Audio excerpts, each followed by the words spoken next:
দর্শক স্বাগত জানাচ্ছি দীপ্ত টেলিভিশনের বিশেষ talk show N Mohammad presents the hot সিটে। প্রতি বৃহস্পতিবার রাত 11:35 এই আয়োজন নিয়ে আমরা হাজির হই। আজকের পর্বে কে থাকছেন অতিথি, চলুন দেখে নেই। 24 সালের ছাত্র জনতার বিপ্লবের পর আন্তর্জাতিক মানবতা বিরোধী অপরাধ ট্রাইব্যুনালের প্রসিকিউশন টিম গঠিত হয়। তিনি এই টিমের অন্যতম গুরুত্বপূর্ণ সদস্য। এই আদালত স্থাপিত হয়েছে নিহতদের ন্যায় বিচার নিশ্চিত করার জন্য এবং ফ্যাসিস্টদের বিচারের মাধ্যমে ইতিহাসের স্বচ্ছ প্রতিফলন তুলে ধরার জন্য।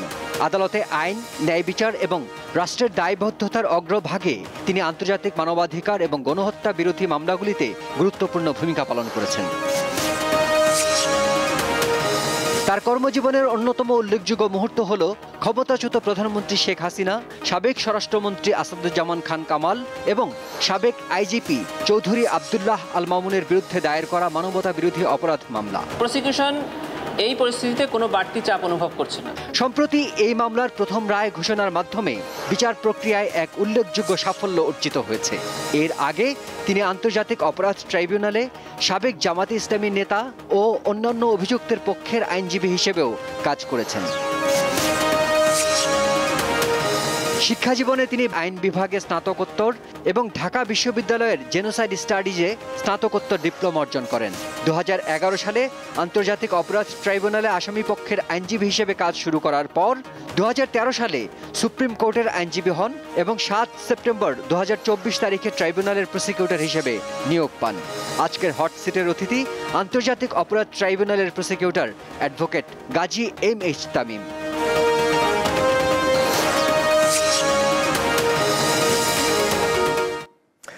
গাজী এম.এইচ. তামিম, আপনাকে স্বাগত জানাচ্ছি দীপ্ত টেলিভিশনের এই হট সিটে। আপনি প্রসিকিউটর প্রশাসন আন্তর্জাতিক অপরাধ ট্রাইব্যুনালে কাজ করছেন। সম্প্রতি আন্তর্জাতিক অপরাধ ট্রাইব্যুনালের এই পর্বের প্রথম রায় হলো, যেখানে সাবেক ক্ষমতাচ্যুত প্রধানমন্ত্রী শেখ হাসিনা, সাবেক স্বরাষ্ট্রমন্ত্রী আসাদুজ্জামান খান কামাল এবং সাবেক আইজিপি চৌধুরী আবদুল্লাহ আল মামুনের মামলার প্রথম রায় হয়েছে। এই মামলার প্রসিকিউশনের ধরনটা কীরকম ছিল এবং আপনারা আসলে কি ধরনের প্রতিকূলতার মুখোমুখি হয়েছেন শেষ পর্যন্ত এই রায় পর্যন্ত পৌঁছতে? জি, ধন্যবাদ আপনাকে। দীপ্ত টিভির সকল দর্শককে আসসালামু আলাইকুম রহমতুল্লাহ। আসলে এটা একটা খুব লম্বা জার্নি ছিল আমাদের এবং খুব চ্যালেঞ্জিং জার্নি ছিল এটা। আমি একটু শুরুটা করতে চাই কারণে যেহেতু আন্তর্জাতিক অপরাধ ট্রাইব্যুনাল আইন নিয়ে আমি 2011 সাল থেকে কাজ করার সুযোগ পেয়েছি। অতএব এই আইনে আমার পড়াশোনা ছিল আগে থেকেই। 2024-এর গণঅভ্যুত্থানের পর সাভার এলাকাতে শহীদ হওয়া একজন নবম শ্রেণীর ছাত্র আলিফ আহমেদ সিয়াম, তার বাবা একজন লোককে পাঠালেন আমার কাছে। তিনি বললেন যে আমার সন্তান জুলাই গণঅভ্যুত্থানে নিহত হয়েছেন, আমি এই বিষয়ে মামলা করতে চাই। তখনও বাংলাদেশে থানাতে মামলা নেওয়ার পরিবেশ আসেনি, থানাগুলো পুলিশ বাহিনী এখনও প্রপারলি ওয়ার্ক শুরু করেনি। তো ওনার ইচ্ছা হলো যে উনি আদালতে একটি মামলা করবেন। আমাদের বাংলাদেশের দণ্ডবিধির 302 ধারায় এই ধরনের হত্যা মামলা হয়। আমি ওনাকে জিজ্ঞাসা করলাম, আপনার সন্তানকে কে হত্যা করেছে? বললো পুলিশ হত্যা করেছে। কোন পুলিশ এটা উনি জানেন না। আচ্ছা, কিভাবে মারা গেছেন সেটা উনি জানেন না, শুধু বলছেন যে পুলিশের গুলিতে মারা গিয়েছে। কয়টা গুলি লেগেছে সেটাও উনি বলতে পারেন না। এই আমাদের প্রচলিত আইনে একটা হত্যা মামলা প্রমাণ করতে গেলে এই বিষয়গুলো প্রমাণ করতে হয়। কে কিভাবে গুলি করলো, কেন গুলি করলো, এগুলো প্রয়োজন হয়। তখন আমি ওনাকে পরামর্শ দিলাম যে আপনার সন্তানের এই হত্যাকাণ্ডটা কোনো আইসোলেটেড কিলিং নয়, এটা একটা সিস্টেম ক্রাইম এবং এটা একটা হত্যাকাণ্ড না, এটা একটা মানবতা বিরোধী অপরাধ। উনি একজন সাধারণ মানুষ, ওনার এটা বোঝার কথা নয়। আমি দেখলাম যে বাংলাদেশে 1 জুলাই 2024 থেকে 5 আগস্ট যে ঘটনাটা ঘটেছে এটা কোনো সাধারণ হত্যাকাণ্ড নয়, এটা একটা মানবতা বিরোধী অপরাধ। আমি ট্রাইব্যুনালের ইতোপূর্বের জাজমেন্টগুলো পড়লাম, আন্তর্জাতিক আইনের যতগুলো জাজমেন্ট আছে সেগুলো দেখলাম এবং আমি নিশ্চিত হলাম যে এই মামলাটি আন্তর্জাতিক অপরাধ ট্রাইব্যুনালের অধীনেই একটি অপরাধ বলে গণ্য হবে। আমি ওনাকে পরামর্শ দিলাম যে আপনি আন্তর্জাতিক অপরাধ ট্রাইব্যুনাল আইন 1973-এর 3-2 ধারায় আপনি একটা মানবতা বিরোধী অপরাধের অভিযোগ করেন। উনি সেটা করলেন। That was the first case in the reformed ICT tribunal. এবং ওই মামলার অধীনেই তৎকালীন যে তদন্ত সংস্থা ছিল তারা তখন ফাংশন করছে না, তাদের অনেকেই পালিয়ে গিয়েছিলেন, প্রসিকিউশন ছিল না। এর পরবর্তীতে গভর্নমেন্ট ট্রাইব্যুনালটাকে রিফর্ম করলেন, প্রসিকিউশন টিম নিয়োগ দিলেন। সেটা ছিল 14ই আগস্ট 2024, ওই অভিযোগটা দায়েরের দিন। আপনি ইউটিউবে সার্চ দিয়ে দেখবেন সারা দেশে এটা সারা পড়েছিল এবং সবাই আশ্চর্য হয়েছিল যে দেশে যুদ্ধ নাই, এরকম একটা সিচুয়েশনে কীভাবে মানবতা বিরোধী অপরাধ হয়। আমি এক্সপ্লেইন করেছিলাম মানুষের কাছে গিয়ে, টক শোতে গিয়ে, সবার কাছে গিয়ে, যে না, এটা কোনো আইসোলেটেড ক্রাইম নয়, এটা মানবতা বিরোধী অপরাধ। আপনি কোনো দিন প্রমাণ করতে পারবেন না যে সাবেক প্রধানমন্ত্রী শেখ হাসিনা, সাবেক স্বরাষ্ট্রমন্ত্রী ওই ছেলেটাকে হত্যার জন্য দায়ী, যদি না এটাকে মানবতা বিরোধী অপরাধ হিসেবে গণ্য না করে। এরপরে এটা নিয়ে গবেষণা হলো, ওই মামলার তদন্ত শুরু হলো এবং দেখা গেল যে হ্যাঁ, এটা মানবতা বিরোধী অপরাধ। এবং তার প্রেক্ষিতে আজকের এই রায়, আজকের এই বিচার। তো এটা ছিল প্রথম জার্নি। তারপরে এটা জানার পরে সারা দেশে যারা আহত হয়েছেন, নিহত হয়েছেন, একের পর এক অভিযোগ আসা শুরু করলো আমাদের কাছে। এই অভিযোগটা যখন আমাদের কাছে আসতো, আমরা আস্তে করে এটাকে তদন্ত সংস্থায় প্রেরণ করতাম, তদন্ত সংস্থা এটাকে আইনের অধীনে তদন্ত শুরু করতো। এটা ছিল আমাদের প্রথম জার্নি। এটা অনেকেই জানেন না, আজকে আপনাদের মাধ্যমে সবাইকে জানিয়ে দিলাম। এরপরে যে চ্যালেঞ্জটা আমরা ফেস করেছি সেটা হলো ভিকটিম ফ্যামিলির একটা বিরাট আক্ষেপ এবং দাবি ছিল যে আমাদের মোবাইলে হত্যাকাণ্ডের ভিডিও আছে, তৎকালীন প্রধানমন্ত্রীর উস্কানিমূলক বক্তব্য, অর্থাৎ রাজাকারের নাতিপুতি, রাজাকারের বাচ্চা, এই ধরনের বক্তব্য অনলাইনে আছে, আমাদের কাছে আছে। তাহলে বিচার হতে এত সময় লাগছে কেন? এত দিনের কি দরকার আছে? আবার আন্তর্জাতিক মহল থেকে সবসময় বলা হচ্ছে তারা এই বিচারকে অবজার্ভ করছেন, অতিরিক্ত দ্রুত যদি এই বিচার হয় তাহলে তারা সেটাকে ন্যায় বিচার বলবেন না। আইনের মধ্যে আসামিকে যতগুলো সুযোগ দেওয়ার কথা আছে সবগুলো সুযোগ দিতে হবে। কিন্তু ভিকটিম ফ্যামিলি তো আসলে আবেগের মধ্যে থাকেন। একটা পর্যায়ে ওনারা আমাদের ট্রাইব্যুনালের সামনে এসে অবস্থান কর্মসূচি ঘোষণা করলেন, প্রসিকিউটর বিরুদ্ধে স্লোগান দিতে থাকলেন, প্রসিকিউটরদের পদত্যাগ চাই, তারা লক্ষ লক্ষ কোটি কোটি টাকা নিয়ে আমাদের সন্তানদের রক্তের সাথে বেইমানি করেছে, এই ধরনের নানান প্রসঙ্গ আসলো। আমরা ধৈর্য ধরে তাদের সাথে কথা বললাম, ডেজ টুগেদার তাদেরকে এনে এনে কথা বললাম, কিন্তু তারা কেউ কেউ বুঝতেন, কেউ কেউ বুঝতেন না। অনেক অভিযোগ আমাদের বিরুদ্ধে, পত্রিকায় লেখালেখি করতে থাকলেন, অনলাইনে সোশ্যাল মিডিয়াতে আমাদের বিরুদ্ধে কথা বলতে লাগলেন। আমরা ধৈর্য ধরে কাজ করতে থাকলাম যে আমরা ট্রাইব্যুনালে এমন একটা বিচার উপহার দিতে চাই যেন বিচার শেষে কোনো মানুষ বলতে না পারে যে এখানে কোনো একটি অবিচার হয়েছে। এই চ্যালেঞ্জটা আমাদের বিজ্ঞ চিফ প্রসিকিউটররা সবসময় দিচ্ছিলেন এবং আজকেও আমরা সেই চ্যালেঞ্জ দিচ্ছি। যে এভিডেন্সের ভিত্তিতে এই ট্রাইব্যুনালে প্রথম রায়টি হলো, পুনর্গঠিত ট্রাইব্যুনালে, পৃথিবীর যে কোনো ট্রাইব্যুনালে যদি এই এভিডেন্সগুলো আপনি উপস্থাপন করেন তো সকল চ্যালেঞ্জ, সকল টেস্ট উতরিয়ে এটিকে পৃথিবীর অন্যতম শ্রেষ্ঠ এভিডেন্স হিসেবে প্রমাণিত হবে। এবং এই ট্রাইব্যুনাল যে রায় দিয়েছেন ঠিক একই রকম রায় সেই আদালত প্রদান করবেন বলে আমরা চ্যালেঞ্জ দিচ্ছি। কিন্তু আন্তর্জাতিক যে মানের কথা আপনি বলছেন, আমরা দেখেছি যে রায় হওয়ার পর বিভিন্ন পত্রপত্রিকায় লেখালেখি হয়েছে, অ্যামনেস্টি ইন্টারন্যাশনাল থেকে বিবৃতি এসেছে, জাতিসংঘের মানবাধিকার কমিশন থেকে বিবৃতি এসেছে এবং সেখানে সুনির্দিষ্ট করে দুইটা পয়েন্ট উঠে এসেছে। একটা হচ্ছে মৃত্যুদণ্ডের বিষয়ে তারা কথা বলেছে, হ্যাঁ, আর একটা হয়েছে যে অনুপস্থিতিতে বিচার। এবং আপনারা যে আইনজীবী, ওই পক্ষের যিনি আইনজীবী ছিল তার ভূমিকা নিয়েও প্রশ্ন উঠেছে, সেটা কি রায়কে প্রশ্নবিদ্ধ করে না? জি, ধন্যবাদ। দেখেন, ইউনাইটেড নেশন, তারপরে হিউম্যান রাইটস ওয়াচ সহ যে কয়েকটি আন্তর্জাতিক সংস্থা বিচার নিয়ে প্রশ্ন তুলেছে, তাদের প্রত্যেকটি স্টেটমেন্টে দেখবেন যে তারা আগে স্বীকার করেছেন যে জুলাই গণঅভ্যুত্থানে বাংলাদেশে মানবাধিকার লঙ্ঘন হয়েছে। তার মানে তারা বাংলাদেশের মানবাধিকার লঙ্ঘন হয়েছে, মানবতা বিরোধী অপরাধ সংঘটিত হয়েছে, এটা স্বীকার করছেন, ঘটনাটাকে অ্যাডমিট করছেন। সাথে সাথে এটাও বলছেন যে এই আসামিরা এই ঘটনার সাথে জড়িত। ইউএন রিপোর্টে স্পষ্ট করে তৎকালীন প্রধানমন্ত্রী, তৎকালীন স্বরাষ্ট্রমন্ত্রী এবং আইজিপির বিরুদ্ধে তারা রিপোর্টে বলে দিয়েছেন যে তারা এই ঘটনার জন্য দায়ী। তাহলে তারা কিন্তু বলেইছেন এরা দায়ী। তাদের সারা পৃথিবীতে একটি কথাই তারা সব জায়গায় বলে আসছেন যে মৃত্যুদণ্ডের বিপক্ষে তারা সবসময়। তো সেজন্য যেহেতু তাদের একটা প্রিন্সিপালের এগেনস্টে আমরা গিয়েছি এবং এটা স্বাভাবিক, কারণ বাংলাদেশের অন্যান্য সকল আইনে, নারী শিশু নির্যাতন আইনে ধর্ষণ এর অভিযোগ সহ অন্যান্য অভিযোগে মৃত্যুদণ্ড আছে, অ্যাসিড নিক্ষেপের অভিযোগে মৃত্যুদণ্ড আছে, হিরোইন মতো একটা মাদকদ্রব্যের মামলায় মৃত্যুদণ্ড আছে। সেখানে একটা ক্রাইমস এগেনস্ট হিউম্যানিটি, যেটাকে আমরা বলি ক্রাইম অফ দি ক্রাইমস, সকল অপরাধের মধ্যে শ্রেষ্ঠ অপরাধ, যেটা 1400 মানুষকে হত্যার জন্য তাকে মৃত্যুদণ্ড দেওয়া হয়েছে। এর চেয়ে কম যদি দেওয়া হয়, এটা যদি না দেওয়া হয়, তাহলে বাংলাদেশে ভিকটিমদের উপর একটা ইনজাস্টিস করা হবে বলে আমরা মনে করি।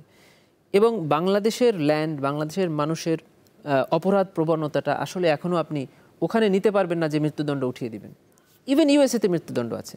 তাহলে এই যে আন্তর্জাতিক সমালোচনাকে আমরা খুব ওয়েলকাম জানাচ্ছি এ কারণে যে তারা আমাদের ঘটনাটা এবং অপরাধীদের সম্পৃক্ততাটাকে অ্যাডমিট করে স্টেটমেন্টগুলো দিচ্ছেন, এটাকে আমরা অবশ্যই পজিটিভলি দেখি। কিন্তু এটা প্রশ্নবিদ্ধ হবে কিনা, ধরুন হিউম্যান রাইটস ওয়াচের যিনি deputy Asia director Meenakshi Ganguly, উনি বলেছেন যে হাসিনার দমন পীড়নমূলক শাসনামলের উপর বাংলাদেশের মানুষের দীর্ঘদিন ধরেই খুব হতাশা রয়েছে, কিন্তু এরপরও সকল ফৌজদারি কার্যক্রমে আন্তর্জাতিক ন্যায় বিচারের সব মানদণ্ড পূরণ করতে হবে। এই যে কিন্তু এবং হবে যুক্ত করে দিয়েছেন, সেটা কি প্রশ্নবিদ্ধ হবে কিনা? আমি তো মনে করছি হবে না। কারণ হলো এই রায়টা বিশেষ করে যে জনগণের জন্য, সেই জনগণ এখনও চায় যে বাংলাদেশের সর্বোচ্চ শাস্তি মৃত্যুদণ্ড থাকুক, কারণ তাদের উপরে এই হত্যাকাণ্ড পরিচালিত হয়েছে। আপনি একজন বাংলাদেশি নাগরিক হিসাবে চিন্তা করেন যে বাংলাদেশি একজন নাগরিকের কাছে কেমন লাগবে, আপনি 1500 বা 1400 হত্যাকাণ্ডের শাস্তি প্রমাণ হলো, আদালত বলল যে হ্যাঁ ওনার ইনস্ট্রাকশনে এই 1400 মানুষকে খুন করা হয়েছে, কিন্তু শাস্তি আমি মৃত্যুদণ্ড দিচ্ছি না, শাস্তি দিচ্ছি আজীবন বা আমৃত্যু কারাদণ্ড। এটা কি ওই যে মানুষগুলো ভিকটিমস, এই যে মানুষগুলো উইটনেসড, তারা কি এটাকে মেনে নেবে? এটা নেবে না। এটা আন্তর্জাতিক আইনের এক ধরনের প্রিন্সিপাল। এটা তারা বলবেন আমরা আমাদের দেশে প্রচলিত আইন যেটা আছে, যেটা আছে সেই অনুযায়ী আমরা কাজ করব। প্রমাণ সংগ্রহের ক্ষেত্রে আপনারা কি ধরনের টেকনোলজি ব্যবহার করেছেন বা কি ধরনের সহযোগিতা পেয়েছেন মানুষের কাছ থেকে বা বিভিন্ন বাহিনীর কাছ থেকে? বিশেষ করে যে বিষয়টি অনেক আলোচিত হয়েছে, সাবেক প্রধানমন্ত্রী শেখ হাসিনার ফোন কল কিভাবে পেলেন আপনারা? এখন তো নিশ্চয়ই যেহেতু রায় হয়ে গেছে, এখন নিশ্চয়ই বলা যায়। জি, আমাদের বিজ্ঞ চিফ প্রসিকিউটর স্যার সবসময় একটা কথা বলেন যে উনি যে মানে গর্ত খনন করেছিলেন সেই গর্তেই উনি পড়েছেন। তার মানে হলো শেখ হাসিনা ক্ষমতায় আসার পর উনি একটি প্রতিষ্ঠান তৈরি করলেন, তার নাম হলো এনটিএমসি। এটা আইনের অধীনেই করেছিলেন, ন্যাশনাল টেলিকমিউনিকেশন মনিটরিং সেন্টার, যার প্রধান ছিলেন মেজর জেনারেল জিয়াউল হাসান সাহেব। ওনার কাজ ছিল উনি মানুষের ফোন রেকর্ড করতেন, কল রেকর্ড করতেন, করে করে দেখতেন যে কোন কথোপকথনটি বর্তমান তৎকালীন সরকারের বিরুদ্ধে যায়, প্রধানমন্ত্রীর বিরুদ্ধে যায়, এবং স্বাভাবিকভাবেই ওখানে তাদের ফোন নাম্বারই থাকতো যারা প্রধানমন্ত্রীর জন্য হুমকি অথবা সন্দেহজনক। এবং ওখানে সাধারণত সিম টু সিম ফোন করার কলগুলোই উনি রেকর্ড করতেন। 18ই জুলাই তৎকালীন সরকার পরিকল্পিতভাবে হত্যাকাণ্ডের খবর যেন মানুষ না জানতে পারে সেজন্য ইন্টারনেট বন্ধ করে দিলেন। এরপরে প্রধানমন্ত্রী যত কথা বলেছেন সব মোবাইলের সিমে ফোনে করে কথা বলেছেন। তারই একটি সময়ে শেখ ফজলে নূর তাপস ওনাকে ফোন দিলেন। উনি ফোন রিসিভ করে বলছেন, বাবা তুমি অনলাইনে ফোন দিও না, অনলাইনে ঝামেলা আছে, তুমি সিমে ফোন দাও। উনি বুঝতে পারেন যেহেতু একই ফোনে। তখন ওপার থেকে তাপস সাহেব বলছেন যে আমি সিমেই ফোন দিয়েছি। তার মানে হলো উনি যে ফোনটা দিয়েছেন সেই ফোনটা অলরেডি রেকর্ড শুরু হয়ে যাচ্ছে, কারণ হলো মোবাইলে উনি কথা বলছেন। এরপরে কথোপকথন আপনারা দেখেছেন। কথোপকথনের এক পর্যায়ে উনি বললেন যে লেথাল উইপন ব্যবহার করে আমি মারার নির্দেশনা দিয়েছি, এখন যেটাকে সামনে পারবে মেরে ফেলবে। এই যে কথোপকথন, এইটা এনটিএমসিতে অটোমেটিক্যালি রেকর্ড হতে থাকলো। কেন রেকর্ড হলো? শেখ হাসিনার করা এনটিএমসিতে নিশ্চয়ই শেখ হাসিনার ফোন নাম্বার থাকবে না, ওখানে থাকবে তার সন্দেহজনক ব্যক্তির। ওইখানে ছিল তাপস সাহেবের ফোন নাম্বারটা আগে থেকে ইনস্টল করা, যে উনি কি কখনো এমন কোনো কথা বলেন কিনা যেটা প্রধানমন্ত্রীর জন্য প্রয়োজন হতে পারে। মানে তিনি তার নিজের আত্মীয় স্বজনকেও বিশ্বাস করতে পারেননি। এটা হতে পারে যে ওনার ইনস্ট্রাকশনে অথবা জিয়াউল হাসান সাহেবের ইনস্ট্রাকশনে যে উনি মনে করেছেন যে না এদেরও দরকার যে কেউ তাদের সাথে প্রধানমন্ত্রীকে নিয়ে কোনো কথা বলেন কিনা, উনি রেখে দিয়েছেন। সেই ফোনটা অটোমেটিক রেকর্ড হয়ে গেল। 5ই আগস্টের পরে আমরা যখন বিশেষ করে আমাদের তদন্ত সংস্থা যখন এনটিএমসিতে গেলেন, দেখলেন যে তার কথোপকথনের একটা বড় অংশ ডিলিট করে ফেলা হয়েছে। কারণ প্রধানমন্ত্রী পালিয়ে গেছেন ঠিকই, কিন্তু তার সেটআপ, তার স্ট্রাকচার সবই তো তখনও রয়ে গিয়েছে। কিন্তু আমাদের প্রযুক্তি বেশ কয়েকবার ডিলিট করলেও এটাকে আবার রেস্টোর করতে পারে। তিনি রেস্টোর করলেন এবং এই ফোন আলাপগুলো পেলেন। এটা একটা না, প্রায় 100টার মতো ফোন আলাপ আমরা তদন্ত সংস্থা এটাকে জব্দ করলো। তার মধ্যে আমরা বেশ কয়েকটি জমা দিয়েছি, ইনু সাহেবের সাথে একটা জমা দিয়েছি, মকসুদ কামাল সাহেবের সাথে একটা জমা দিয়েছি। এভাবে আমরা এটা পেলাম। এখন একটা কথোপকথন শুনলেই আমরা বুঝতে পারি যে এটা ওনার। তারপরেও এই আইনের জন্য সারা পৃথিবী যে ইন্টারন্যাশনাল স্ট্যান্ডার্ড রক্ষা করার জন্য এটাকে আমরা পাঠালাম সিআইডির ফরেনসিক টেস্টে। সিআইডি ফরেনসিক টেস্ট করলো, বলল যে হ্যাঁ এটা ওনার বক্তব্য, এটা ওনার টোন, ওনার ভয়েস। কিভাবে মিলালো?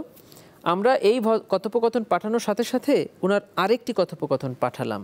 সেটি হলো উনি বিভিন্ন সময়ে বিটিভিতে যে সকল বক্তব্য দিতেন, বিটিভি ডাইরেক্ট তাদের ক্যামেরায় এটাকে রেকর্ড করতেন। ওখান থেকে তার আরেকটা কণ্ঠস্বরের নমুনা ভয়েস ওইটার সাথে পাঠালাম। ওরা দুইটাকে ম্যাচ করে বলল যে এটা জেনুইন, এটা ওনারই ভয়েস। এবং এটা আমরা যে কেউ শুনলে এটা যে কোনো সাধারণ মানুষও বলবে। ওনারা রিপোর্ট দিলেন যে হ্যাঁ এটা ওনার ভয়েস, এবং উনি যে যে কথাগুলো বলেছেন তারা এটা ভার্বাটিভ টাইপ করে দিল। আপনি বলতে পারেন যে বাংলাদেশের একটা প্রতিষ্ঠান এটা আমরা বানিয়ে নিয়ে এসেছি। ইন্টারেস্টিংলি BBC আই তারা এই কথোপকথনটি তাদের একটা ফরেনসিক ল্যাবে টেস্ট করেছে। টেস্ট করে তারা 4টি জিনিস মিল পেয়েছে। একটি হলো শেখ হাসিনার ভয়েস, 2 নম্বর হলো শেখ হাসিনার টিউন, 3 নম্বর হলো শেখ হাসিনার নিঃশ্বাস, 4 নম্বর হলো শেখ হাসিনার চুপ থাকা। এই জিনিসগুলোও বিবিসি মিলিয়েছে তার অন্যান্য সময়ের কথা বলার ভঙ্গি থেকে, আচরণ থেকে মিলিয়ে তারা বলছে এইটা শেখ হাসিনার ভয়েস। এবং তারপরে তারা ডকুমেন্টারিটা পাবলিশ করেছে। এই যে আন্তর্জাতিক অপরাধ ট্রাইব্যুনাল, আমাদের তো দেশে এমনিতে আদালত রয়েছে, আমাদের যে সাধারণ আদালত, সেই আদালতের সাথে আন্তর্জাতিক অপরাধ ট্রাইব্যুনালের আসলে গুণগত পার্থক্য কোথায়, বা আইনগত পার্থক্যটাই বা কোন জায়গায়? আচ্ছা, এই কথাটাই আমি গত 1 বছর ধরে বলছি যে কেন এই জুলাই গণঅভ্যুত্থানের হত্যাটা আমাদের সাধারণ আইনের কোনো হত্যা নয়, এটা মানবতা বিরোধী অপরাধ। কারণ হলো দুটি, একটা হলো সাধারণ হত্যাকাণ্ড, আর একটা হলো এই হত্যাকাণ্ডটা কখন মানবতা বিরোধী অপরাধ হয়ে যাবে। দুটাই কিন্তু হত্যাকাণ্ড। একটা হত্যাকাণ্ড হলো যিনি সাধারণভাবে নিহত হয়েছেন এবং যে হত্যা করেছে তার একটি নির্দিষ্ট কারণ থাকবে এবং সেটি একবারই সংগঠিত হবে। একটি নির্দিষ্ট কারণে একজন ব্যক্তি কর্তৃক তারই কোনো শত্রুকে হত্যা করা, এটা সাধারণ আইনের হত্যাকাণ্ড, এটার বিচার হবে আমাদের সাধারণ আইনে। কিন্তু যখন এই হত্যাকাণ্ডটি আপনি দেখবেন যে ওইটা একবার হয় নাই, একবার ওখানে হওয়ার পরে এটা আস্তে আস্তে সারা দেশে ছড়িয়ে গেছে। এবং প্রত্যেকটি হত্যাকাণ্ড যে সারা দেশে ছড়ালো, প্যাটার্ন একই, মানে হত্যাকারী যে গ্রুপের, নিহত ব্যক্তিও একই গ্রুপের। এটাকে বলে সিস্টেম্যাটিক, মানে হলো সিস্টেম ক্রাইম। এটা কোনো আইসোলেটেড ক্রাইম না, এটা হলো সিস্টেম ক্রাইম, মানে সকল হত্যাকাণ্ডের প্যাটার্ন হবে একই। আর এটা একবার ঘটে এটা স্প্রেড করে যাবে ওয়াইডলি। আন্তর্জাতিক আইনের সংজ্ঞা এটাই বলছে যে একটা সাধারণ অপরাধ, মানবতা বিরোধী অপরাধ হতে গেলে 2টা শর্ত লাগবে। একটা হলো ওয়াইড স্প্রেড হতে হবে, আর একটা হলো সিস্টেম্যাটিক হতে হবে। দেখবেন ঠিক কক্সবাজারে যে লোকটা মারা গেছে তার পরিচয়, ঢাকায় যে লোকটা মারা গেছে তার পরিচয় একই, কারণ দুজনই জুলাই আন্দোলনের কর্মী ছিলেন। আবার টেকনাফে যে লোকটা মারা গেছে, তেঁতুলিয়ায় যে লোকটা মারা গেছে, দুজনেরই পরিচয় একই। আর যারা হত্যা করেছে সকলের পরিচয় একই, হয় আইনশৃঙ্খলা বাহিনীর সদস্য, না হয় তৎকালীন আওয়ামী লীগের কোনো নেতাকর্মী। তাহলে সকল হত্যাকারীর পরিচয় যখন একই, আবার নিহতদের পরিচয়ও একই, আর সকল হত্যাকাণ্ড একই প্যাটার্নে হয়েছে, এই পুলিশের বন্দুক ব্যবহার করে হয়েছে। যে হত্যা করছে সেও চেনে না যে আমি কাকে হত্যা করছি, সে শুধু এই কারণেই হত্যা করছে সে সিভিলিয়ান এবং সে আন্দোলনে অংশগ্রহণ করেছে, এটাই ছিল কিন্তু তার অপরাধ। এরকম হত্যাকাণ্ড যখন হয় তখন এর প্রত্যেকটি হত্যাকাণ্ডই মানবতা বিরোধী অপরাধে পরিণত হয়ে যায়। এই সংজ্ঞাটাই রোম স্ট্যাটিউট দিয়েছে যে এই কারণে এটা, যেটা আমাদের আইনেও আছে। এই জন্য এই অপরাধগুলো সাধারণ অপরাধ না হয়ে মানবতা বিরোধী অপরাধ হবে। আন্তর্জাতিক অপরাধ ট্রাইব্যুনালের এই আইন, তার মানে সাধারণ যে আদালত আছে সেখানে এই আইন নাই, তাই কি? না, হ্যাঁ অবশ্যই সাধারণ আইনে আপনার প্রমাণ করতে হবে কিভাবে গুলিটা লাগলো, কার বন্দুকের গুলি, এই বন্দুকের গুলিটা আদৌ এই ওনার লেগেছে কিনা, লাগলে কতখানি ক্ষত হয়েছে, কে গুলি করার আদেশ দিয়েছিলেন, এগুলো প্রত্যেকটা জিনিস প্রমাণ করতে হবে। একটা চেইন ব্রেক করলে আসামি খালাস পেয়ে যাবে। কিন্তু আমাদের এই আইনে যদি কে কাকে হত্যা করেছে প্রমাণ নাও হয়, যিনি ওই সময়ে প্রধানমন্ত্রী ছিলেন অথবা পুলিশের প্রধান ছিলেন বা স্বরাষ্ট্রমন্ত্রী ছিলেন বা এসপি ছিলেন, তার অধীনে তার এলাকায় যদি কোনো একটা আন্দোলনকারী নিহত হয়, সে যদি তার সাবঅর্ডিনেটকে, যিনি গুলি করেছেন, তার বিরুদ্ধে ব্যবস্থা না নেন, এই চুপ থাকাই হলো তার অপরাধ। এখন আন্তর্জাতিক ট্রাইব্যুনালের এখনকার যে বিচার ব্যবস্থা, তাকে আপনারা স্বচ্ছ বলছেন, যেটা একটা ঠিক প্রক্রিয়ার মধ্যে দিয়ে হয়েছে, কিন্তু আন্তর্জাতিক অপরাধ ট্রাইব্যুনাল যখন প্রথম গঠিত হলো, তারপরেও অনেকগুলো রায় হয়েছে। সেইখানে আপনি প্রসিকিউশন টিমে ছিলেন না, কিন্তু আপনি ডিফেন্সে ছিলেন। তো সেই সময়কার আন্তর্জাতিক অপরাধ ট্রাইব্যুনাল এবং এই সময়কার আন্তর্জাতিক অপরাধ ট্রাইব্যুনাল একই তো ট্রাইব্যুনাল, তাহলে যদি আগেরটা ঠিক হয় এখনকারটাও ঠিক, আগেরটা যদি ভুল হয় এখনকারটাও ভুল, মানে যৌক্তিকভাবে তো এটা বলা যায়, কিন্তু আপনি কি পার্থক্য আছে যেখানে আপনি যুক্তিগতভাবে বলবেন যে এটা ভালো ছিল? হিউম্যান রাইটস ওয়াচের অনেকগুলো ক্রিটিক্সের মধ্যে এটা একটু ঢুকেছে। এটা আমি বুঝছি না যে ওনারা কেন সংশোধনীটা দেখেননি। দেখেন, 1973 সাল আন্তর্জাতিক অপরাধ ট্রাইব্যুনাল তৈরি করলেন মরহুম শেখ মুজিবুর রহমান সাহেব, এবং তারই কিছুদিন আগে দালাল আইন অর্থাৎ কোলাবরেটরস অর্ডার 1972 তৈরি করলেন। কেন? উদ্দেশ্য হলো 71 সালে যে মানবতা বিরোধী অপরাধ সংগঠন হয়েছে এবং যে অপরাধগুলো সংগঠন হয়েছে তার বিচার করার। সাধারণ কোলাবরেটরস অর্ডারে সাধারণ মানুষের, মানে সিভিলিয়ানদের বিচার চলতে থাকলো। আন্তর্জাতিক অপরাধ ট্রাইব্যুনাল আইনে 195 জন চিহ্নিত পাকিস্তানি যুদ্ধ অপরাধীদের বিচার করার জন্য প্রস্তুত করা হলো। কিন্তু এই আইনটা তৈরির পরে সংবিধানে একটা সংশোধনী আনা হলো, বাংলাদেশের সংবিধানের প্রথম সংশোধনী। সেখানে আন্তর্জাতিক অপরাধ ট্রাইব্যুনাল আইনকে একটা প্রোটেকশন দেওয়া হলো, বলা হলো যে এটা বাংলাদেশের সকল আইনের উপরে প্রাধান্য পাবে। এটা বলার পরে শেখ মুজিব সাহেব পাকিস্তান, ইন্ডিয়ার সাথে একটি চুক্তি করলেন, ট্রাইপার্টি এগ্রিমেন্ট করে 195 জন চিহ্নিত যুদ্ধ অপরাধীকে মাফ করে দিলেন, পাকিস্তানে পাঠিয়ে দিলেন, দিয়ে এই আইনটাকে ফাইলবন্দি করে রেখে দিলেন যে এটা আর কাজ নেই, কারণ যাদের বিচারের জন্য করা হয়েছে তাদেরকে আমি ক্ষমা করে দিচ্ছি, আইন তো লাগবে না। 40 বছর পর 2009 সালে তৎকালীন প্রধানমন্ত্রী শেখ হাসিনা এই আইনটাকে আবার ফাইল থেকে বের করলেন, করে যেখানে সামরিক বাহিনী বলা ছিল ওইখানে বেসামরিক শব্দটাও যুক্ত করে বললেন যে না, এটা শুধু আর্মিদের বিচারের জন্য না, এটা বেসামরিক ব্যক্তিকেও বিচার করার জন্য আমি তৈরি করলাম। করে উনি তৎকালীন বেশ কিছু রাজনৈতিক নেতৃবৃন্দের বিচার করলেন, কিন্তু নামটা থাকলো আন্তর্জাতিক অপরাধ ট্রাইব্যুনাল আইন। রায় দিলেন, ফাঁসি হলো, অ্যাপিলে গেল, অ্যাপিল ফাঁসি বহাল থাকলো। জাজমেন্টে বলে দিল যে এটা যদিও আন্তর্জাতিক অপরাধ ট্রাইব্যুনাল আইন, কিন্তু আন্তর্জাতিক কোনো আইনের প্রয়োগ বা প্রযোজ্যতা এখানে থাকবে না। এটা কি হলো? তাহলে আমাদের সাধারণ আইনে বিচার করতে অসুবিধা কি?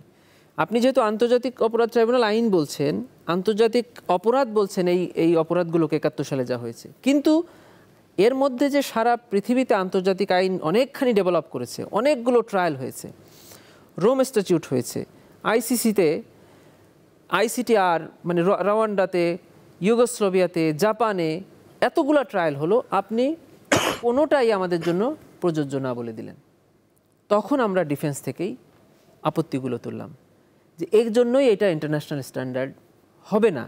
যেখানে ইন্টারন্যাশনাল আইন প্রযোজ্য না, সেই আইনে আন্তর্জাতিক অপরাধের বিচার চলবে না। এটা ছিল আমাদের ওই সময়ের কথা। 2024 সেপ্টেম্বরে আমাদের অ্যাপয়েন্টমেন্ট হলো, নভেম্বরে এই আইনের পরিবর্তন করা হলো। এই সরকার পরিবর্তন করে একটা প্যারাগ্রাফ ঢোকালেন, সেটা হলো রোম স্ট্যাটিউটে আন্তর্জাতিক আইনের যে সকল সংজ্ঞা এবং মোডস অফ লায়াবিলিটি অর্থাৎ দায়বদ্ধতা, তার পুরোটাই এই আইনে অ্যাপ্লিকেবল হবে। এবং 2024 সালের 24 নভেম্বর থেকে এই আইনের এই চেঞ্জটা করে এখন কিন্তু আন্তর্জাতিক আইনের প্রয়োগ করে আমরা প্রত্যেকটা বিচার করলাম। একটা জিনিস আপনার মাধ্যমে দর্শককে জানাই, যে ট্রাইব্যুনালে আপনি আমাদের আর্গুমেন্ট দেখবেন, আমরা আর্গুমেন্ট বেশিরভাগই লাইভ করেছি, আর্গুমেন্ট দেখবেন যে 57টি রায় ইতিমধ্যে ট্রাইব্যুনাল দিয়েছে। এই রায়ের আগে আমরা একটি রায়েরও উল্লেখ করি না এই ট্রাইব্যুনালে। সাধারণত কিন্তু সকল মামলায় পেছনের নজির ব্যবহার করা হয়। আপনারা দেখবেন যে আমরা লিগাল প্র্যাকটিস করতে গিয়ে সবসময় সাইটেশন দেই যে এই আজকে যে বিচারটা করছেন ঠিক সিমিলার একটা বিচার এর আগে হয়েছিল, দেখেন সেখানে এই প্রিন্সিপাল সেট হয়েছে। আমরা 57টি রায়ের একটি লাইনও আমরা এখানে রেফার করিনি, আমাদের এই ট্রাইব্যুনালের, কারণ আমরা এগুলোকে ওন করি না। আমরা মনে করি 24-এর আগে যে রায়গুলো হয়েছে সেটা ইন্টারন্যাশনাল স্ট্যান্ডার্ড ফলো করা হয়নি। আমরা প্রত্যেকটি আমাদের এখানে যে আর্গুমেন্ট করেছি প্রত্যেকটা লাইনে আমরা ইন্টারন্যাশনাল প্রেসিডেন্স, ইন্টারন্যাশনাল জুরিসপ্রুডেন্সের উদাহরণ দিয়েছি, যেগুলো আন্তর্জাতিক আইনের অধীনে হয়েছে, আমাদের এখানে না। এই কারণেই আমি মনে করি যে আগের ট্রাইব্যুনাল আর এখনকার ট্রাইব্যুনালের পার্থক্য। দ্বিতীয় যে পার্থক্য সেটা হলো 5ই আগস্ট এই জুলাই গণঅভ্যুত্থানের শেষ দিন, মানে অপরাধ সংগঠনের শেষ দিন। 5 সেপ্টেম্বর আমাদের ট্রাইব্যুনালের প্রসিকিউশন নিয়োগ হলো, 8 তারিখ আমরা জয়েন করলাম, এরপরে তদন্ত শুরু হলো, মানে 1 মাসের মাথায়। আর এর আগে ট্রাইব্যুনাল যে ঘটনার বিচার করছেন তদন্তই শুরু হয়েছে 40 বছর পরে। আপনি 71 সালের একটা পৃথিবীকে মনে করে দেখেন, যখন মানুষের কাছে একটা রেডিও ছিল না, সেরকম সময়ের একটা ঘটনা আপনি 40 বছর পরে তদন্ত শুরু করলেন, কি পাবেন আপনি? আপনি যিনি শহীদ হয়েছেন বা আহত হয়েছেন তার সন্তানকে পেতে পারেন, কিন্তু কে কাকে হত্যা করেছে কোনো ডকুমেন্টারি এভিডেন্স পাবেন? সেরকম একটা বিচার যেখানে হয়েছে সেটা প্রশ্ন তুলেছি। আর আমরা যেটা বিচার করছি এখনও আপনি হাসপাতালে গেলে অসংখ্য আহত রোগীকে পাবেন 1 বছর পরেও। আজকেও আমি জানি আমার এলাকার বেশ কয়েকজন রাশিয়াতে আছে, সিঙ্গাপুরে আছে, থাইল্যান্ডে এখনও চিকিৎসা নিচ্ছে। এর বাইরেও প্রত্যেকের যে ডিভাইস আমাদের পকেটে আছে, কোনো না কোনো ছবি, ওই 30 দিনের ছবি আমার কাছে আছে, আপনার কাছে আছে, ভিডিও আছে, সোশ্যাল মিডিয়াতে আছে, পত্রিকাগুলো আছে। এরকম একটা তাজা দগদগে এভিডেন্সের বিচার হলো এখন। আর 71 সালের সংগঠিত অপরাধের তদন্ত শুরু হলো 2010 সালে, বিচার হচ্ছে 24 পর্যন্ত হয়েছে, এখনও বেশ কিছু বিচার চলছে। এটা কখনো এক হতে পারে? এটা এই প্রশ্ন আমি আপনাদের কাছে ছেড়ে দিলাম। কিন্তু যদি এভিডেন্স নাও থাকে, সেখানে যদি যুদ্ধাপরাধ বা কোনো কিছু ঘটেও থাকে, তাহলে তার বিচার আসলে কিভাবে হওয়া উচিত বা কিভাবে হতে পারে? আমি প্রথমে তুললাম, আপনি আইন করলেন, অপরাধী চিহ্নিত হলো, 195 জন চিহ্নিত যুদ্ধ অপরাধী কে যখন আপনি ফাইন করতে পারলেন, তখন আপনি আইনটা করলেন। আইনটা করার পরে তাদেরকে ক্ষমা করে নিজ দেশে পাঠিয়ে দিয়ে আইনের বইটা বন্ধ করে রাখলেন। কি হলো তাহলে? এই প্রশ্নটা কি কেউ আজ পর্যন্ত তুলেছেন? 30 লক্ষ মানুষ বলি আর যতই মানুষই বলি, তাদেরকে হত্যাকারীর প্রিন্সিপাল অ্যাকিউজ যাদেরকে পেলেন তাদেরকে আপনি ক্ষমা করে বাড়িতে পাঠিয়ে দিলে অ্যাবেটর। ধরেন আমি শেখ হাসিনা, আসাদুজ্জামান খান কামাল, আইজিপি সহ মন্ত্রী পরিষদের 50 জন সদস্যকে ক্ষমা করে দিয়ে আমি পুলিশের কনস্টেবলকে বিচার করতে যাই, এ জাতি আমাকে বিচার করতে দিবে? তাই তো হয়েছে। আপনি মন্ত্রী পরিষদের সদস্য এবং আইজিপি সহ পুলিশের সকল এসপি পর্যন্ত আমি ক্ষমা করে দিলাম, দিয়ে আমি পুলিশ কনস্টেবলদেরকে বিচার করতে আনলাম। এটা পৃথিবীর ইতিহাসে কোনো বিচার হলো? প্রিন্সিপাল অ্যাকিউজকে বাদ দিয়ে অ্যাবেটরকে বিচার করা। ঠিক তাই হয়েছে। 71-এ আপনি পাকিস্তানিদের ক্ষমা করে দিলেন, সে সময়ের যত প্রিন্সিপাল অ্যাকিউজদেরকে ক্ষমা করে দিলেন। 2010 সালে এসে গ্রামের প্রত্যন্ত অঞ্চলে ছোট ছোট কিছু রাজাকারকে ধরে নিয়ে আসলেন, যাদের বয়স ছিল 17, 15, 14, তাদেরকে এনে এখন বিচার করলেন। এটা কোনো দিন স্বচ্ছ বিচার হতে পারে? আমরা আবার একটু ট্রাইব্যুনালে ফিরতে চাই। শেখ হাসিনার বিরুদ্ধে মামলার যে রায় হলো, আপনারা সময় নিলেন 397 দিন। এর আগে যে আন্তর্জাতিক অপরাধ ট্রাইব্যুনালের প্রসিকিউশন ছিল, সেখানে 2011 সালের 10 এপ্রিল অভিযোগ গঠন হয়েছিল এবং যার রায় হয়েছিল 21 জানুয়ারি 2013। আপনারা কি একটু তাড়াহুড়া করে ফেললেন খুব কম সময়ের মধ্যে রায়, নাকি সত্যিই আপনাদের কাছে সেই রকম এভিডেন্স ছিল বা যুক্তিতর্ক উপস্থাপন, বিপক্ষ দলের আইনজীবীদের সুযোগ দেওয়া, সবকিছু মিলেই এত অল্প সময়ে সম্ভব হলো? এটা কি আপনাদের দক্ষতা না আগের প্রসিকিউশনের ব্যর্থতা? এটাকে আপনাকে আমি একটু আইনি ব্যাখ্যা দিই। সেটা হলো 71-এর ঘটনার যে বিচার, আমরা অলথ্রো বলে আসছি যে সেই বিচার প্রশ্নবিদ্ধ ছিল। তারপরেও আমরা যদি ওটাকে কাউন্ট করি এটার সাথে, সেটা হলো শেখ হাসিনার অপরাধের বিস্তৃতিটা অনেক বেশি। আমরা এখানে মাত্র 5টি অভিযোগ এনেছি, তার মধ্যে ঘটনা এনেছি মাত্র 3টি। আবু সাইদের হত্যাকাণ্ড, আশুলিয়াতে 6 জনকে হত্যার পর লাশ পুড়িয়ে দিয়ে এবং চাংখারপুলে 6 জনকে হত্যাকাণ্ড। এই 3টিই কিন্তু অপরাধ। আর উনি যে কথোপকথন করেছেন সেগুলো হলো অপরাধের প্রমাণ। এই 3টি অপরাধী কি ওনার সকল অপরাধ? আমাদের এই আইনের একটা স্পেশালিটি হলো, আপনি চাইলে যে কারো বিরুদ্ধে ছোট ছোট করে অভিযোগ এনে, এটা চিফ প্রসিকিউটরের এখতিয়ার, উনি এটা করতে পারেন। ওনার বিরুদ্ধে মাত্র আমরা 3টি অভিযোগ দিয়ে শুরু করেছি, এর বাইরে আরও অভিযোগ আনতে পারবো। এই অভিযোগ এবং ফর্মাল চার্জটা ছোট হওয়াতে আমাদের সময়টা কম লেগেছে। তবে আপনি একজন ভিকটিম ফ্যামিলিকে জিজ্ঞাসা করবেন যে সময় কম লেগেছে না বেশি লেগেছে, সে বলবে যে এটা পৃথিবীর সবচেয়ে লেন্দি ট্রায়াল হয়েছে, এটা হলো ভিকটিম ফ্যামিলির কাছে চাওয়া। আর অ্যাকিউজড ফ্যামিলি বলবে বা অ্যাকিউজড বলবে এটা হলো পৃথিবীর সবচেয়ে স্পিডি ট্রায়াল। তো যখন দুই পক্ষ থেকে দুই ধরনের মন্তব্য আসছে, আমরা মনে করছি যে এটা একটা স্ট্যান্ডার্ড টাইম আমরা ফলো করছি, যেটা স্পিডিও হয়নি এবং ডিলেও হয়নি, এবং প্রত্যেকটি স্টেপস আমরা আপনাদের জানিয়ে জানিয়ে করছি। আইনে একজন আসামিকে ঠিক যতটুকু যে কয়দিন সময় দেওয়া আছে আমরা ততটুকুই বা তার চেয়ে বেশি সময় দিয়েছি, এবং এটা ট্রাইব্যুনাল করেছেন, আমরা ট্রাইব্যুনালকে সাপোর্ট করেছি যে কখনোই যেন আসামির কোনো অধিকার থেকে তারা যেন বঞ্চিত না হয়। এবং বাংলাদেশের ইতিহাসে এই প্রথম বোধহয় কোনো ট্রাইব্যুনালের রায় যেটা সরাসরি সম্প্রচার করা হলো। এর আগে আপনারা যে যুক্তিতর্ক উপস্থাপন করেছেন তাও বিটিভিতে সম্প্রচার করা হয়েছে। এই আইডিয়া আসলে কার, কোন চিন্তা থেকে আসলো যে আমরা মানুষকে দেখাবো, জনগণকে দেখাবো? প্রথম কথা হলো যে এটা বাংলাদেশের আর কোনো আইন পারমিট করে না। এটা বাংলাদেশের একমাত্র আইন যেখানে এই সুযোগটা আছে, যদিও এটা 24-এর পরে সংযুক্ত করা হয়েছে, এবং আন্তর্জাতিক আইনে এই সুযোগটা আছে। আপনি আইসিসিতে, ইন্টারন্যাশনাল ক্রিমিনাল কোর্টে এটা আছে, এর বাইরেও বিশ্বের কয়েকটা আছে, ভারতের একটা আদালত এরকম দেখায়। তো সেখান থেকে এই গভর্নমেন্টের মনে হয়েছে যে যেহেতু এই মামলাটি বা জুলাই গণঅভ্যুত্থানের মামলাগুলো বেসিকলি ডকুমেন্ট বেসড, তো এখানে তো আপনি একজন মৌখিক সাক্ষী সাক্ষ্য দিচ্ছেন, সেটি তাকে জেরা করা হচ্ছে, জেরাতে রেজাল্ট পাওয়া গেছে তা না, সেটা আছেই, কিন্তু মূলত হলো ভিডিও, অডিও, ডকুমেন্ট, পত্রিকা, ছবি, এগুলো দিয়েই বিচারটা হবে। তো সেটা মানুষ দেখতে পারলে অনেকেই তো কোর্টে আসতে চায় না। দীর্ঘদিন যে একটা বিচারহীনতার সংস্কৃতির মধ্যে আমরা ছিলাম, সেখান থেকে বেরিয়ে আসার একটা উদ্যোগ সামান্য আর কি, যেন মানুষ দিন শেষে বলতে পারে যে হ্যাঁ আমরা একটা ন্যায় বিচার প্রত্যক্ষ করলাম। রায় তো হলো, এখন এই রায় কার্যকর হবে কিভাবে? আর একটা হচ্ছে যে আসামি কতদিনের মধ্যে রিভিউ করতে পারবেন? আমরা যেটা জানি যে 1 মাসের মধ্যে রিভিউ করতে হবে এবং সশরীরে এসে রিভিউ করতে হবে, কিন্তু এরকম তো আরো বেশ কিছু মামলা রয়েছে যার আসামিরা দেশের বাইরে ছিলেন, রিভিউ হয়েছে, পরবর্তীতে অ্যাপিলেট ডিভিশনেও যুক্তিতর্ক উপস্থাপন হয়েছে আসামি দেশে না এসেই। তো সেই জায়গায় এখানে কি আইনের কোনো ব্যত্যয় রয়েছে কিনা, আর শেষ পর্যন্ত আসলে আইন কিভাবে, এই রায় কিভাবে কার্যকর হবে? আচ্ছা, আন্তর্জাতিক অপরাধ ট্রাইব্যুনাল আইনে যদি কারো বিরুদ্ধে সাজা প্রদান করা হয়, তিনি রায় প্রদানের 30 দিনের মধ্যে সুপ্রিম কোর্টের আপিল বিভাগে আপিল করতে পারেন। তার জন্য শর্ত হলো যে এই 30 দিনের মধ্যে তাকে গ্রেফতার হতে হবে অথবা সারেন্ডার করতে হবে।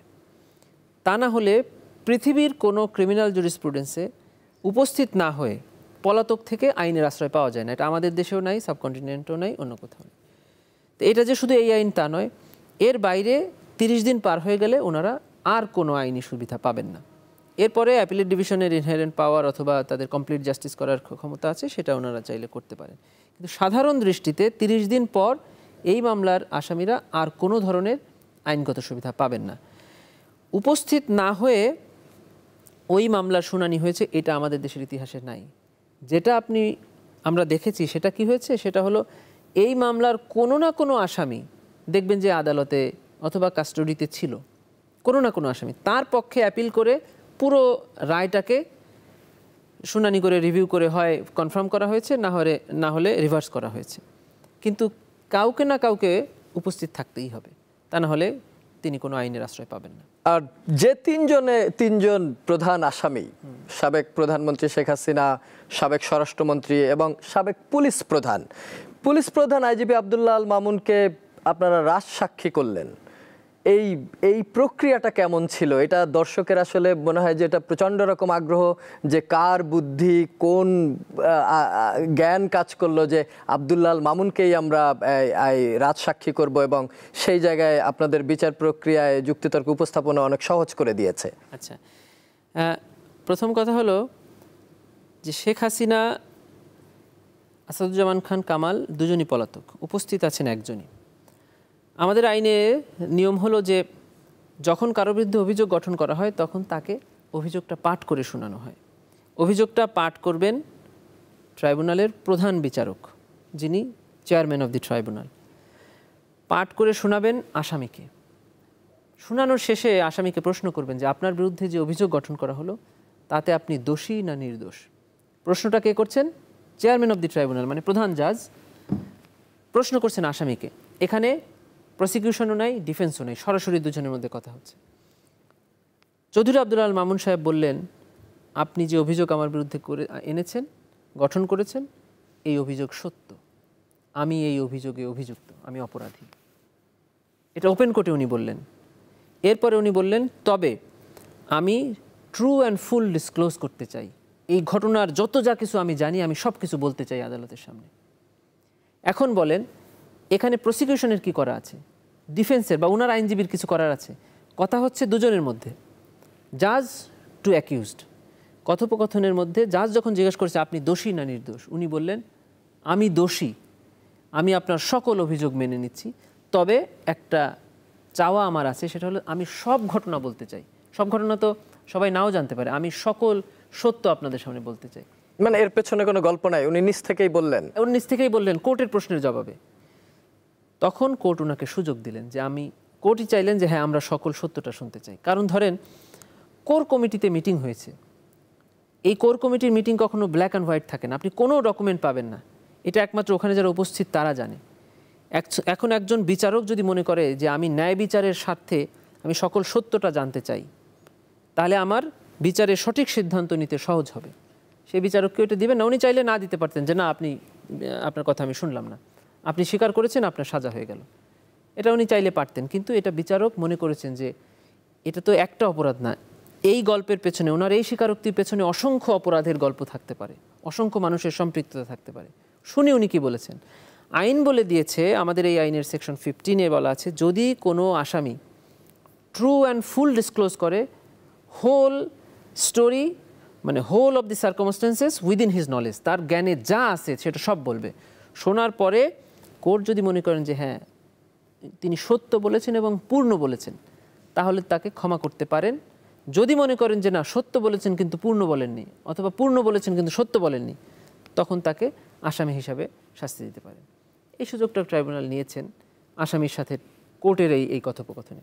এখানে প্রসিকিউশনের কাউকে অ্যাপ্রুভার করা বা রাজসাক্ষী করা বা না করার কোনো স্কোপ নাই না। কিন্তু আমরা বাইরে মানে গল্পের মতো করে শুনেছি বা সোশ্যাল মিডিয়াতে অনেক আলোচনা হয়েছে যে আপনারা তাকে অনেক বুঝিয়েছেন, যারা আহত হয়েছে নিহত হয়েছে তাদের গল্প শুনিয়ে তার মানবিক বোধ জাগিয়ে তুলেছেন প্রসিকিউশন টিম থেকে, তারপরে উনি আদালতে বলেছে। এটা সত্য আমি জানি না, কিন্তু বললাম যে এরকম কিছু হয়নি এবং এরকম ঘটার সুযোগও নেই। তবে উনি ওনার বক্তব্য শেষে উনি এটা বলেছেন যে আমি আইজিপি থাকা অবস্থায় জানতাম যে ছাত্রদের উপরে লেথাল ওয়েপন ব্যবহার হচ্ছে, কারণ প্রধানমন্ত্রী আদেশ ছিল এটা, এবং এটা কিভাবে কার্যকর হয়েছে সব গল্প বলেছেন। বলার পরে উনি বলছেন যে এরপরে ট্রাইব্যুনালে এসে সাক্ষীদের জবানবন্দি শুনে এবং যেসব ভিডিও উপস্থাপন করা হয়েছে সেগুলো দেখে আমি মনে করছি যে এই জাতির কাছে এবং এই ভিকটিম ফ্যামিলির কাছে আমার ক্ষমা চাওয়া উচিত, আমি সেটা ক্ষমা চাচ্ছি। উনি কিন্তু শুধু আদালতের কাছে ক্ষমা চাননি, উনি পুরো জাতির কাছে ক্ষমা চেয়েছেন এবং এই ভিকটিম ফ্যামিলির কাছে ক্ষমা চেয়েছেন। এটা ট্রাইব্যুনাল তাকে ক্ষমা করেছেন বলেই তো ট্রাইব্যুনাল বলেছেন যে তার মৃত্যুদণ্ড হওয়া উচিত, কিন্তু তার স্টেটমেন্ট আমাদের সঠিক সিদ্ধান্তে পৌঁছতে সাহায্য করেছে, এজন্য তার শাস্তি কমিয়ে 5 বছর করা হয়েছে। আর আরেকটি বিষয় হচ্ছে, সাবেক প্রধানমন্ত্রী শেখ হাসিনা একজন নারী। আমরা যেটা জানি যে বাংলাদেশের আইনে নারীদের ফাঁসির ক্ষেত্রে বেশ কিছু বাধ্যবাধকতা রয়েছে। ইভেন ফাঁসির আসামি হিসাবে দেশের কারাগারগুলোতে এখন 94 জন বন্দী নারী আছেন। কাশিমপুর যে নারী কারাগার, সেখানে আসলে কোনো ফাঁসির মঞ্চও নেই। সেই ক্ষেত্রে শেখ হাসিনা নারী হিসেবে তার মৃত্যুদণ্ডের রায় হলেও আমাদের আইনেই কি আবার ফাঁকফোকর রয়ে গেছে?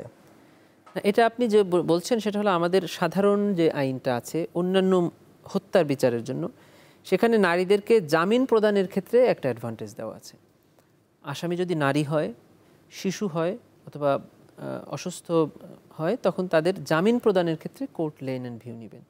কিন্তু শাস্তি প্রদানের ক্ষেত্রে নারী বা পুরুষ বিবেচনার সুযোগ নেই। শাস্তি প্রদানের ক্ষেত্রে শুধু দেখবেন যে এই আসামি অপরাধের সাথে কতটুকু সম্পৃক্ত, আর যে অপরাধটা ক্রাইম অফ দি ক্রাইমস, মানে সকল অপরাধের শ্রেষ্ঠ অপরাধ, সেই অপরাধের ক্ষেত্রে নারী বা পুরুষ বিবেচনার কোনো সুযোগ আছে বলে আমি মনে করি না, এবং সুযোগ নেই বলেই মৃত্যুদণ্ড দিয়েছেন ট্রাইব্যুনাল। এবং এখন তো আসামিরা সবাই বাকি যে দুজন ভারতেই রয়েছেন, ভারত থেকে নিয়ে আসার ক্ষেত্রে আপনি কি মনে করেন এটা কখনো নিয়ে আসা সম্ভব হবে? বা বাংলাদেশ সরকার, আজকেও আসিফ নজরুল বলেছে যে তাকে ফিরিয়ে আনার জন্য তারা চিঠি পাঠিয়েছে, কিন্তু ভারত তো শেখ হাসিনাকে আশ্রয় দিয়েছে। শেষ পর্যন্ত কি শেখ হাসিনাকে আনা সম্ভব হবে আপনাদের? এটা অ্যাবসলিউটলি সরকারের দায়িত্ব। প্রসিকিউশনের দায়িত্ব হলো যে এই যে রায় তার বিরুদ্ধে হলো, এই কনভিকশন ওয়ারেন্টটা পররাষ্ট্র মন্ত্রণালয়ের মাধ্যমে ইন্টারপোলে একটা রেড নোটিশ জারির আবেদন করবে। এর জন্য আমরা অলরেডি কাজ শুরু করে দিয়েছি, খুব শীঘ্রই আমরা এটা পাঠাবো। রেড নোটিশ জারি হলে আন্তর্জাতিক আইনে তাকে ফেরত পাঠাতে পারে। কিন্তু উনি যেহেতু ভারতে আছেন, আমাদের তার বাইরেও আর একটা সুযোগ আছে, সেটা হলো বন্দি প্রত্যার্পণ চুক্তি। এটা ভারতের সাথে বাংলাদেশের আছে। এটা 2013 সালে তৎকালীন প্রধানমন্ত্রী এটা করেছিলেন ভারতের সাথে। এই আইন অনুযায়ী শেখ হাসিনাকে ফেরত দিতে ভারত বাধ্য। এখন কথা হলো, এই আন্তর্জাতিক আইনের প্রয়োগটা আপনি কাউকে ফোর্স করতে পারবেন না, কারণ প্রত্যেকটি দেশের সভরেন্টি আছে। আপনি সেই দেশের বিরুদ্ধে এই ধরনের অভিযোগ আনতে পারবেন, কিন্তু তা প্রমাণ করে কোনো শাস্তি দিতে পারবেন না। আপনি যেটা পারেন সেটা হলো, যদি কোনো রাষ্ট্র তার চুক্তি ভঙ্গ করে, আপনি ওই চুক্তি বাতিল করতে পারেন, অথবা ভবিষ্যতে তার সাথে কূটনৈতিক সম্পর্কের ক্ষেত্রে এটাকে বিবেচনায় রাখবেন যে সে আমার বন্ধুত্ব নষ্ট করেছে, আমার চুক্তি ভঙ্গ করেছে। কিন্তু এই চুক্তি ভঙ্গের জন্য তাকে কোনো শাস্তি দিতে পারবেন না। তো ভারত যদি বাংলাদেশের বন্ধু হয়ে থাকে তাহলে তাকে ফেরত দিবে, কিন্তু ভারত যদি শেখ হাসিনার বন্ধু হয়ে থাকে তাহলে ফেরত দিবে না। এটা হলো আমার সোজা কথা। একদমই। আমরা আলোচনার একদম শেষ দিকে আর কিছু ছোট ছোট প্রশ্ন দিয়ে শেষ করতে চাই। আপনি আন্তর্জাতিক অপরাধ ট্রাইব্যুনাল যখন গঠন হলো, জামাতে ইসলামের নেতাদের যখন রায় হলো, ফাঁসি হলো, সেই সময় আপনি তাদের পক্ষের আইনজীবী হিসাবে কাজ করেছেন। এখন আপনি যেই পজিশনে কাজ করছেন, এটা কি কোনো কনফ্লিক্ট তৈরি করে কিনা ব্যক্তি তামিমের ক্ষেত্রে, বা কোনো প্রতিহিংসা কাজ করে কিনা যে ওই সময় আওয়ামী লীগ আপনার মক্কেলদের ফাঁসি দিয়েছে, এখন আপনি আওয়ামী লীগের নেতাদের ফাঁসির জন্য কাজ করবেন? কোনো দান্দিকতা তৈরি হয় কিনা নৈতিক জায়গায়? জি, এইটা বাংলাদেশে না, শুধু পৃথিবীর অনেক আদালতে এরকম আছে। এখন যিনি আইসিসির ওখানে যাকে প্রসিকিউটর বলে, আমাদের যাকে চিফ প্রসিকিউটর বলেন, করিম খান, উনি একসময় আইসিসিরই ডিফেন্স কাউন্সিল ছিলেন। পরবর্তীতে ওনাকেই ওখানকার চিফ প্রসিকিউটর নিযুক্ত করা হয়েছে। এবং বাংলাদেশে এরকম অসংখ্য ঘটনা আছে। যেমন 1972 সালে তৎকালীন 71-এর ঘটনার যে বিচারের ট্রাইব্যুনাল করা হয়েছিল, সেই বিচারের ট্রাইব্যুনালের চিফ প্রসিকিউটর ছিলেন লিজেন্ড জনাব Khandakar Mahbub Hossain sir, senior advocate. উনি কিন্তু এই 2010 সালের পরে আন্তর্জাতিক অপরাধ ট্রাইব্যুনালে জামাত নেতৃবৃন্দ এবং বিএনপি নেতৃবৃন্দের মামলায় আসামি পক্ষের আইনজীবী ছিলেন, একই ঘটনায়। এরকম অসংখ্য ঘটনা আছে।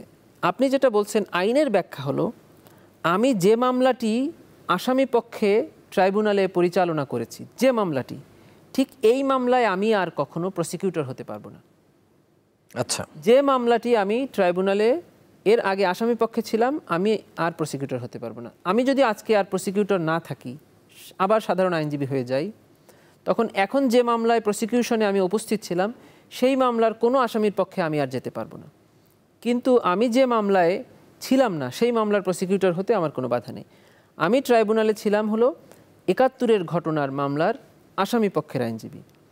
আমি এখানে এসে জুলাই গণহত্যা মামলার বা জুলাই মানবতা বিরোধী অপরাধের মামলার প্রসিকিউটর হচ্ছি। মামলার মেরিট এবং মামলার সাবজেক্ট ম্যাটার অ্যাবসোলুটলি আলাদা, যদি কিন্তু শুধুমাত্র আদালত একই। তো ধরেন একজন আইনজীবী, সে সুপ্রিম কোর্টে মামলা পরিচালনা করে, তার মানে সুপ্রিম কোর্টে সে যদি কখনো অ্যাটর্নি জেনারেল অফিসে তার চাকরি হয়, অথবা কোনো একটা ডিস্ট্রিক্ট কোর্টে যদি সে একবার প্রসিকিউশন হয়, সে কি আর কোনোদিন ওই কোর্টে সাধারণ আইনজীবী হতে পারবে না? এরকম প্রশ্ন হয়ে গেল। তো ধরেন একজন ডিস্ট্রিক্ট কোর্টের আইনজীবী, সে প্রসিকিউশনে গেল। প্রসিকিউশন তো একটা বড় টিম থাকে। প্রসিকিউশন হওয়ার পরে 5 বছর 7 বছর প্রসিকিউশন শেষ করে তাকে তো আবার তার আইন পেশায় ফিরতে হবে। তখন কি ওই জেলার আদালতে সে আর কোনোদিন মামলা করতে পারবে না? এরকম হয়ে গেল বিষয়টি।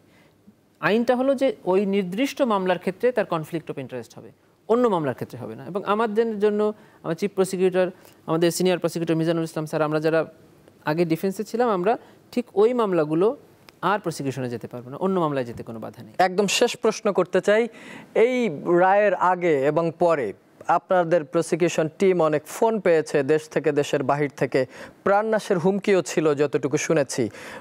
আপনাদের মানে ব্যক্তিগতভাবে আপনারা কি মনে করছেন, কতটুকু নিরাপত্তাহীনতায় ভুগছেন? হ্যাঁ, এটা ঠিক।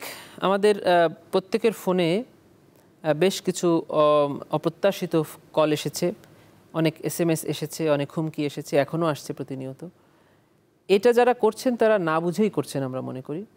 কারণ যাদেরকে এখানে বিচার করা হয়েছে তারা খুব রিল্যাক্সে আছেন এবং তারা তাদের কর্মীদেরকে রাস্তায় নামিয়ে এই সকল অফেন্স করার চেষ্টা করছেন। এবং আজকে তাদের মধ্যে একজন গ্রেফতার হয়েছেন এবং 4 জনকে শনাক্ত করা হয়েছে। পুলিশ তাকে এসে কোর্টে জেলে পাঠিয়েছে। আমরা এই প্রসিকিউশন টিমে যারা আছি, আমাদের ব্যাপারে বিজ্ঞ চিফ প্রসিকিউটর একটা কথা বলেছেন, সেটা হলো কোটি টাকা দিয়েও আমাদের প্রসিকিউশনের কাউকে কিনতে পারবেন না। আমরা তার এই কথার সম্মান রাখবো বলে আমরা শপথ নিয়েছি। এবং এই বাংলাদেশে যে গণহত্যা, মানবতা বিরোধী অপরাধ সংগঠিত হয়েছে, এটা যেন আর কোনো দিন ফিরে না আসে, সেটা শেখ হাসিনার হাত ধরে না, কারো মাধ্যমে যেন আর ফিরে না আসে। আমরা অ্যাপারেন্টলি দেখতে পারি যে শেখ হাসিনার এদেশে ফিরে এসে ক্ষমতায় আসার সম্ভাবনাটা খুবই কম। তারপরেও কেন এই বিচারে আমরা এই আগ্রহ? কারণ হলো আমাদের সাক্ষী মাহমুদুর রহমান সাহেব বলে গিয়েছেন এটা নেভার এগেইন। এটা যখন নাৎসিদের বিচার হয়েছিল তখন এই কথাটা ইউরোপ জুড়ে খুব ছড়িয়েছিল যে নেভার এগেইন, আর কোনো দিন যেন এই ফ্যাসিজম ফিরে না আসে, কারো মাধ্যমে যেন ফিরে না আসে। এর জন্য কিছু মানুষ স্যাক্রিফাইস করুক, আর সেই কিছু মানুষ যেন আমরা হই। আমাদের মাধ্যমে এই বিচারটা যেন সম্পন্ন হয় এবং ন্যায় বিচারের মাধ্যমেই যেন সম্পন্ন হয়, ভবিষ্যতে যেন বাংলাদেশের ইতিহাসে আর কোনো দিন এই ধরনের শাসক ফ্যাসিস্ট হয়ে উঠতে না পারে। এই জন্যই আমাদের এই প্রচেষ্টা, এই জন্য আমাদের এই ত্যাগ। অনেক অনেক ধন্যবাদ গাজী এম এস তামিম, কষ্ট করে আমাদের স্টুডিওতে এসে সময় দেওয়ার জন্য। আপনার সুস্বাস্থ্য কামনা করছি। জি, ধন্যবাদ আপনাকেও, অসংখ্য ধন্যবাদ। দর্শক, এই ছিল N Mohammad presents the hot seat. আগামী বৃহস্পতিবার রাত 11:35 আবার অন্য কোনো অতিথিকে নিয়ে আমরা হাজির হব। সেই পর্যন্ত সবার জন্য রইল শুভকামনা। শুভরাত্রি।